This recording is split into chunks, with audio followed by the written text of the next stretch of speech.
Você tem dificuldade para se comunicar com seu marido ou esposa? Fala várias vezes, mas seu filho não te obedece? Ou será que seu problema é no trabalho? É muito comum a gente falar inúmeras vezes com uma determinada pessoa e mesmo assim sentirmos que nunca somos entendidos. Isso acontece muito nos casamentos, por exemplo. E é tão grave que é capaz de destruir relacionamentos ao longo do tempo, sejam eles pessoais ou profissionais. Mas a comunicação não violenta pode mudar isso. Ela tanto nos ajuda a nos sentirmos melhor quando nos expressamos, como também é mais eficaz em sua abordagem e faz com que a gente saiba expor nossas verdadeiras necessidades ou entender as dos outros. Segundo Deepak Chopra, médico indiano mundialmente conhecido, a comunicação não violenta conecta a alma das pessoas, promovendo sua regeneração. E é isso que a torna tão poderosa. Mas o que é essa tal de comunicação não violenta, afinal?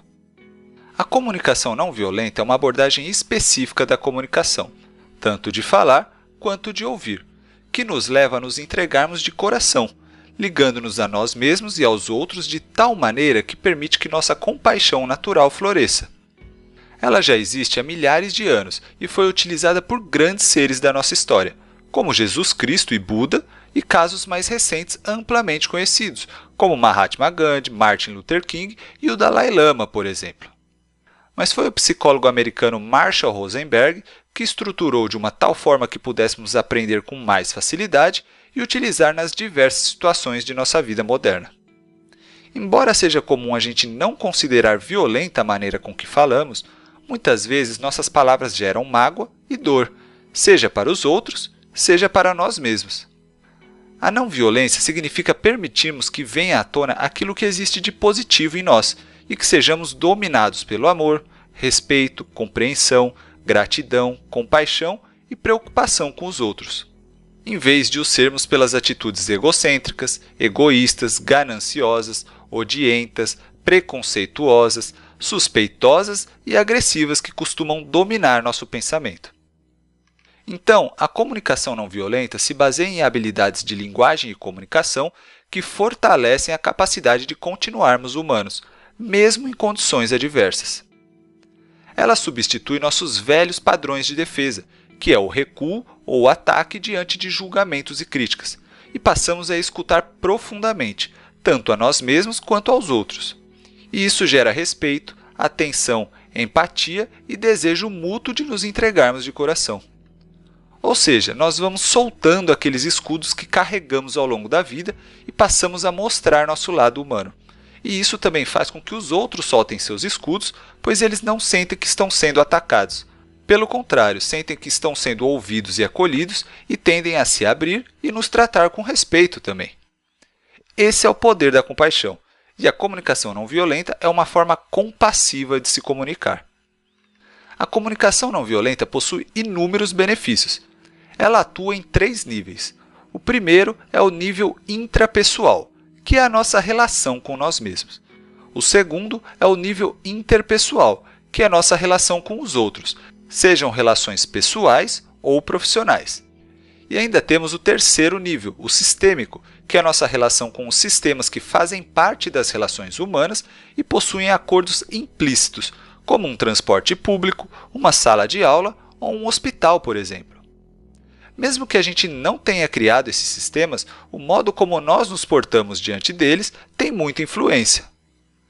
A comunicação não violenta gera benefícios em todos os níveis de comunicação e nas diversas situações da vida, como nos relacionamentos íntimos e familiares, nas escolas e empresas, nas terapias e aconselhamentos e até mesmo nas negociações diplomáticas e comerciais e em disputas e conflitos de toda a natureza.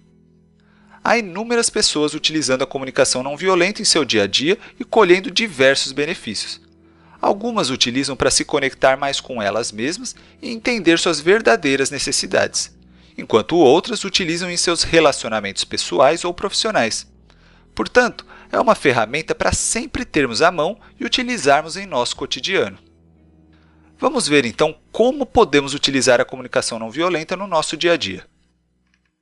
Um dos primeiros passos para começar a usar a comunicação não violenta é reconhecer que somos todos violentos em algum grau e precisamos efetuar uma mudança qualitativa em nossas atitudes. Há muitas formas de violência que vão além da violência feita através da força física. Há o que podemos chamar de violência passiva, que está mais ligada ao sofrimento de natureza emocional. O deboche, o menosprezo, a ironia, o sarcasmo e até mesmo um olhar ou fingir que o outro não existe são formas de violência amplamente realizadas no nosso dia a dia, por nós e pelos outros, não é verdade? Mas infelizmente ficamos esperando que os outros mudem e sequer olhamos para as nossas ações. Se queremos um mundo mais pacífico e amoroso, precisamos nós mesmos sermos a expressão de paz e de amor. Já dizia Mahatma Gandhi, sejamos a mudança que queremos ver no mundo. Goste você dele ou não, essa é uma frase que faz muito sentido, concorda? A comunicação não violenta possui 4 componentes base: a observação, o sentimento, as necessidades e o pedido.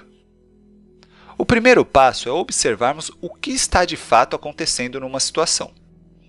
Você pode se fazer a seguinte pergunta: o que estou vendo o outro dizer ou fazer que é enriquecedor ou não para a minha vida?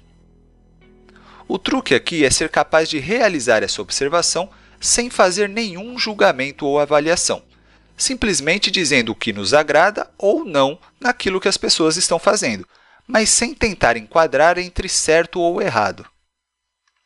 Feito isso, devemos identificar como nos sentimos ao observar aquela ação. Avalie se você ficou magoado, assustado, alegre, divertido, irritado ou qualquer outro sentimento que possa ter surgido. Em terceiro lugar, reconhecemos quais de nossas necessidades estão ligadas aos sentimentos que identificamos. E então, entramos com o quarto componente, que é o pedido. Ele precisa ser bem específico e deve enfocar o que estamos querendo da outra pessoa para enriquecer nossa vida. Por exemplo, uma mãe que está tendo problemas com o filho adolescente que vive jogando as roupas sujas pela casa poderia dizer: Roberto, quando eu vejo suas roupas sujas jogadas no sofá e pratos sujos espalhados pela casa, fico irritada porque preciso de mais ordem no espaço que usamos em comum.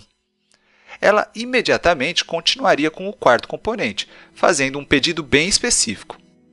Você poderia sempre colocar suas roupas sujas no cesto do banheiro e os pratos dentro da pia? Vale dizer que muitas vezes é possível se expressar com os 4 elementos da comunicação não violenta sem sequer dizer uma palavra. Pois a essência dessa forma de comunicação está em nossa consciência daqueles 4 elementos, não nas palavras trocadas. Então, parte da comunicação não violenta é nos expressarmos utilizando esses 4 elementos. E a outra parte dessa forma de comunicação consiste em receber exatamente essas 4 informações dos outros. Nós conseguimos nos ligar a eles percebendo o que estão observando e sentindo e do que estão precisando, e depois descobrindo o que poderia enriquecer suas vidas, que é o pedido. É importante termos em mente que o outro, na maioria das vezes, não saberá se expressar dessa forma. E é aí que costumam surgir os conflitos, pois um não sabe se expressar de forma compassiva e o outro não sabe fazer a leitura do que está por trás daquela forma expressada. Então, cabe a nós irmos observando isso por trás do que é dito ou feito. Ou seja, nós temos que ir além de suas palavras ou ações. Temos que nos ligar ao sentimento por trás daquelas palavras ou ações. É aí que descobrimos a verdadeira causa do porquê aquela pessoa estar se expressando com violência daquela maneira. Outro ponto importante para que a gente consiga se comunicar de forma compassiva é nos livrarmos dos julgamentos moralizadores. Frases como "o teu problema é ser egoísta demais" ou "ele é preguiçoso" são exemplos clássicos de julgamentos.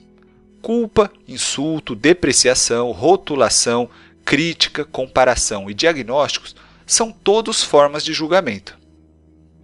O psicólogo Marshall Rosenberg chama isso de comunicação alienante da vida.